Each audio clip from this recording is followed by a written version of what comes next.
guys and gals, Never here from Drake Wing Gaming, and something to me on Twitter, the Gaming Dragon. Today I'm coming back at you in a Let's Play episode of Home Somewhere Else.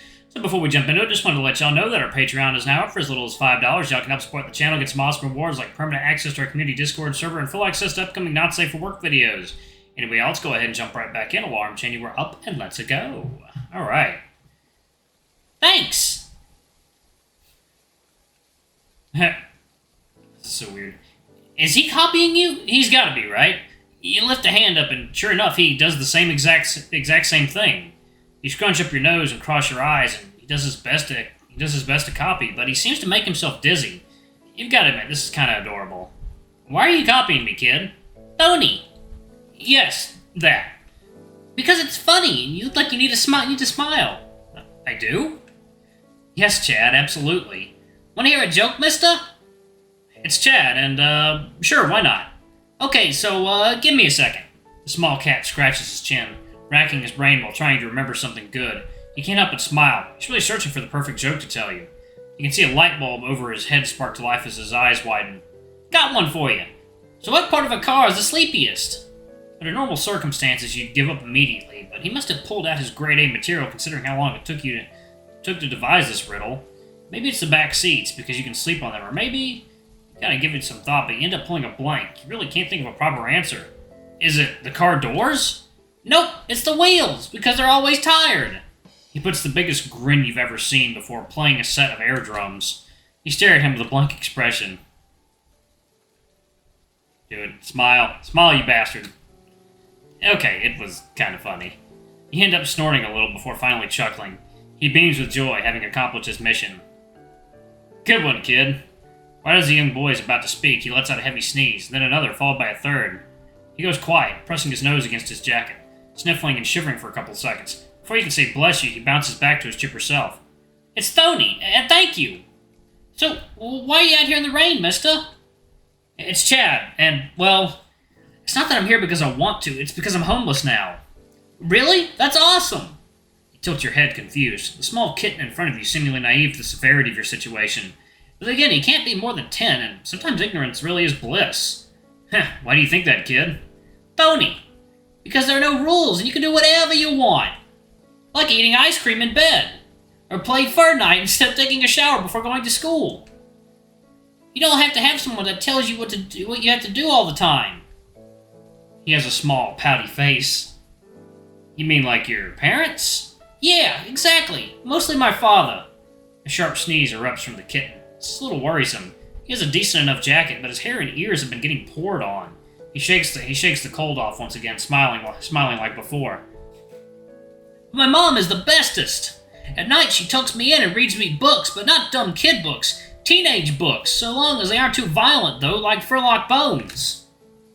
Jesus Christ. Alright, y'all. 1 second. Water time. Alright, y'all, and we're back. Alright. You can't help but smile. Hardly a teenage book, but he seems more than excited by them.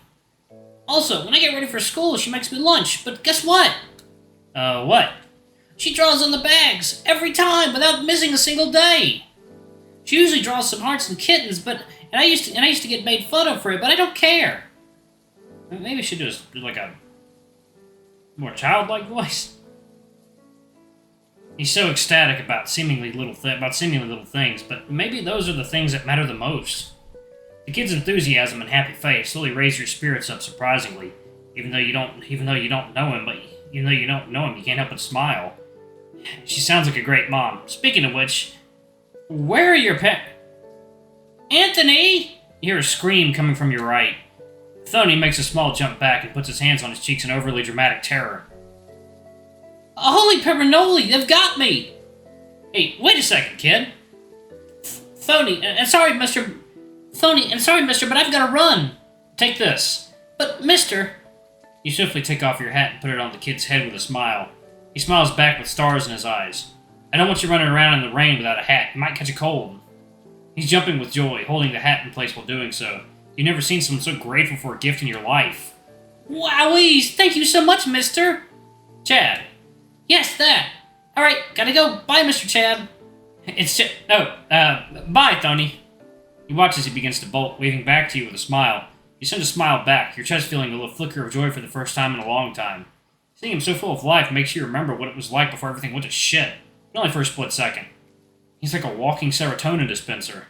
Well, technically a running serotonin dispenser. As he beelines it to the bridge, the tiny Thony runs away from the voice with his arm straight behind him, as if to increase his aerodynamics, or like a ninja, I guess. Oh god. Thony! Hey, sir, why didn't you stop him? The voice of an older woman comes from behind you. Before you can turn around, a mysterious female cat walks to your side, breathing heavily from jogging with a concession tray. She stops and looks you over, seeing you drenched from head to toe. Me? Quickly, what's your name? Chad. Hi, I'm Kathy, and... Oh, gosh, looks like you've been through a war, sweetie. You don't smell much better either, goodness. Oh, I know. A nice warm cat phase what you need. It'll lift your spirits right up, you'll see. Well, Hush, hush, you wait here. I'll grab my son and I'll be right back, okay? He just loves to run around the park, especially when I start talking to customers. The strange woman keeps talking as she begins to jog in Thony's direction. She doesn't even let you respond. Taking you off. Water time. Thony! But she's already too far away for her to hear you. Despite the small interaction making you feel a little better, you're still swamped in a mire of hopelessness. It's nice to see that not everyone has it bad, though. The kids seem to have a mother who really cares about him, and the lady seems to be a really considerate person. Maybe common decency isn't as rare as it seems. You're surprised when you hear a third person coming from the same direction that Kathy woman did. Hey, wait! Your gaze is set on the bridge where Kathy and Thony ran off to. Someone continues to walk past you, seemingly exasperated and a little annoyed. I forgot to pay you. Please take my money. Jeez. The man has a mix of golden and yellow fur, and admittedly has a handsome figure. He gives you a quick glance before looking to the bridge again, but not even a split second later his piercing gaze shoots back to you. In an instant, the German Shepherd expression warps to one of despair and confusion. Chad? Oh no. It doesn't take long for you to recognize this man. Sadness tinged with rage begins to swarm your mind. Chad Harmon, you're alive? No, it can't be! Fred? The man takes a few steps back in disbelief, tears welling up in his eyes. The young man looks as if he could turn to dust at any moment. There's no fucking way. You can't be real! You've been dead for 10 years! I saw you die!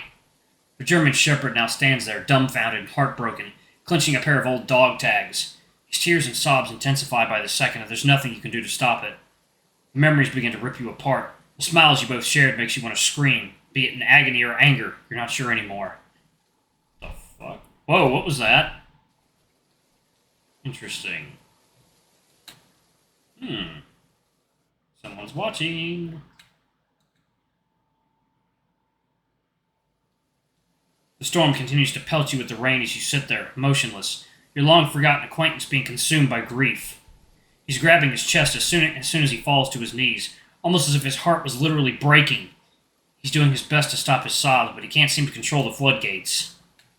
You want to feel for his soul. A part of you wants to comfort him, but you can't feel anything for him. Memories of the past flood you with anger. You remember how he ruined you. Why did it have to be him?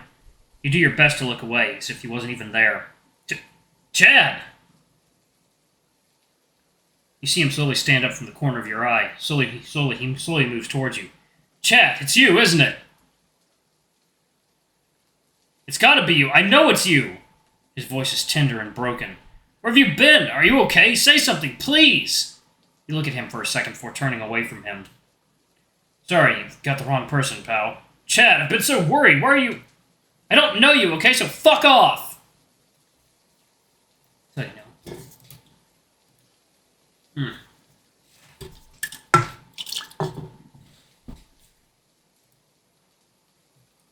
He looks at you, stunned and offended, and his shoulders growing tense. You continue to look away in disgust. Chad, you can't be serious. I've been looking for you. I said fuck off, you...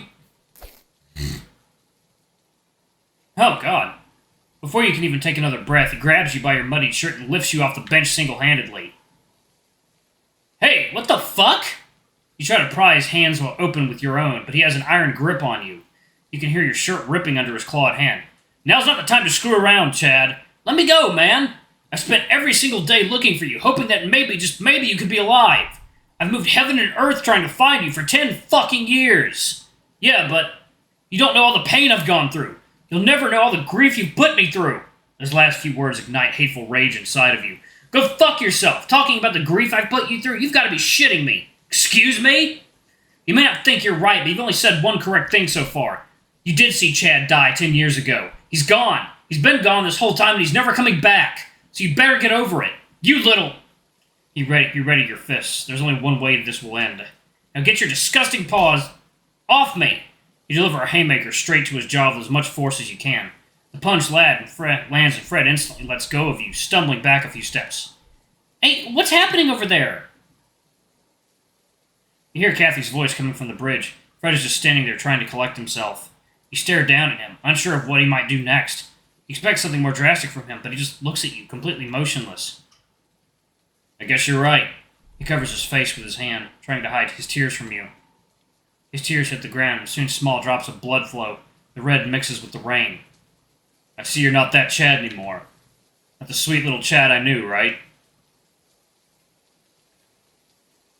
The German Shepherd wipes his eyes with his sleeve as a few sobs escape his mouth.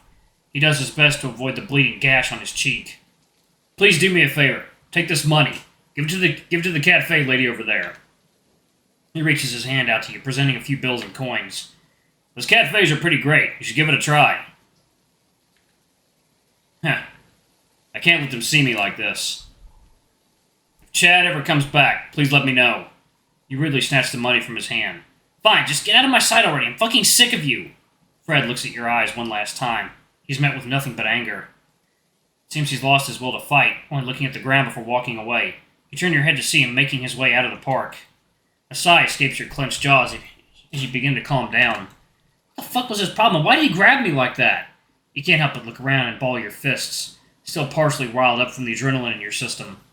You think about how helpless you were. You could have been ruined by him considering his strength. When did he get so strong? He lifted me up like I was a kid. There you go. Water time. There we go.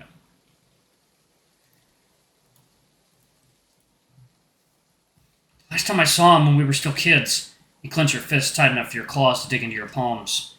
Why am I so angry still? The pain quickly snaps you back into reality. More hot air passing through your teeth. A few seconds pass and you're finally able to relax. Your tense muscles begin to feel worn. Regret washes over you. Why did I do that to him? What he did happened a decade ago, but if you didn't know any better, it feels like it's only been a week since that fateful day.